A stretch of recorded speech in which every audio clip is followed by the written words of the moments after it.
Hi everyone, welcome. I'm down here in my wormery, and it was exactly 4 weeks ago, 28 days, that we did the first haul out of worms from this batch of material here that we're trying to just slowly evacuate the worms from using this horizontal migration method. So part of the worm bin is where the finished castings are and the worms to begin with, and it's the opposite end of the bin over here where you see it's covered and kept dark, where there's moisture and food, trying to get the worms to come out. And it was 4 weeks ago, 28 days ago, that we did the first haul out of worms. There's actually been 2 haul out of worms from here, but we're not worried about what's happening here. We're actually going to be checking in with the new systems that were launched off with both haul out number 1. Haul out number 1 started these, I guess we're treating them as breeder bins. And then haul out number 2, only a few days ago, launched off this system here. Now, it is actually the breeder bins that I feel after 28 days have run their course. So the next step for these little guys is really to be reunited, make one common community out of it. And, you know, I guess the whole idea there is that eventually the breeder bin is no longer a breeder bin once some of the early cocoons that were dropped in there begin hatching. All the presence of the babies emerging and everything sort of, I guess, shuts down that breeder reaction in the worms. So we're just gonna take what's in here, dump it into a single box. It's this one right here, and then it'll just sort of probably take the place in the position of where the yellow boxes are now in terms of, you know, haul out number 1 was those guys going in there temporarily to serve a certain function, but probably getting rejoined with one another to be in there, probably inheriting the original launch date. So this is going to be our chance to see how many worms we've got going on in these, perhaps a little bit better than last time. So let's put on a glove and let's get to work.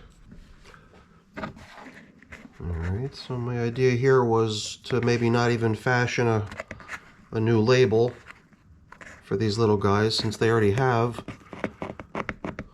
more than one label. But whatever, the label's got to come off the buckets either way, since the buckets are no longer going to be serving this function anymore. This breeder bucket function was really just meant to put a small number of worms, relatively small number of worms, an estimated 150 worms per bucket, into about a ratio of 1 gallon per 100 worms. And since we estimated it to be about 150 worms, we gave them what we thought to be about 1.5 gallons worth of bedding to hang out in, which is, I guess, the whole idea behind that is that you're giving them what they might see to be spacious quarters. And because of the perceived availability of space, triggering a reproductive behavior within the breeders. So the end goal here was cocoons. And the reason it all comes to an end after something between, I think, 21 and 24 days, I believe, is the amount of time it takes for a cocoon on average to hatch. The whole idea here is that at some point soon, the very earliest cocoons that they started dumping in here, once they occupied this space, may already be in the process of being ready to hatch. And that is just going to shut down that breeding impulse in the worms. So at that point, we won't even really be able to consider these as breeding buckets or breeding systems anymore. I guess I'll have to look a little bit more closely to make sure we've extracted all the worms from these buckets. I guess I could always do a little bit of cleanup later to make sure we haven't left any behind. But I think this is really all we're after here, is to take out what was originally estimated to be 150 worms out of the bucket and move it over into its new home here. And this will also be our chance to sort of get a validation as to whether or not we really think it's 150, or did I drastically miscalculate the number of worms we were putting in here. And then, you know, naturally, if there are lots of cocoons in here, which there should be, or theoretically are supposed to be, then that number is going to change very, very quickly. Over the next few weeks, we would start to see the emergence of a lot of little baby worms. And that's, I guess, the real telltale as to whether the breeder the breeder buckets worked or not. So today I think the idea here was just to do sort of a reuniting of the crowd, whether it's 150, 150, 150, whether it's, you know, whether it's 450 worms we're talking about bringing back together, or a great deal more, possibly twice that. Some people estimate it to be maybe twice that, or maybe something in between. Maybe that's the right number. So either way, I guess what I had actually done based on that feedback that at least one viewer made, I did actually start treating each bucket's population as 225 as opposed to treating it as 150, which was my thought to be original starting population into each bucket, just to acknowledge the fact that somebody did feel pretty strongly that there must be at least twice as many in here as what I originally estimated. So I just took that 150 original estimate of mine plus what was thought to be a more realistic estimate, which was just to simply double it. So instead of 150, it was thought to be maybe 300, and I averaged those somewhere between 150 and 300 is the number 225. So I've really been going with 225 as the estimated count per bucket. And if you simply triple that to get the overall estimated worm count, that brings you to 675. So I guess what I'm starting here with is what I estimate to be 675, and then I thought that maybe we can start getting some feedback from the viewers to say, you know, what they think it is that's actually being released into this black bus box today out of the buckets. Is it 675? Is it 450? I don't know. Is it 900? I'm sure somewhere within all those numbers is the truth. And the only way to know for sure will be to individually count them all, but my real hope here is that counting this population is kind of an exercise in futility, because hopefully what we've got happening very soon is just the emergence of many, many, many more worms from the cocoons that were supposedly meant to get deposited into these buckets over the past 4 weeks. I sure hope it works. I've seen people go through this exercise of examining the material in their breeder systems and demonstrating quite clearly on the camera how many cocoons piled up.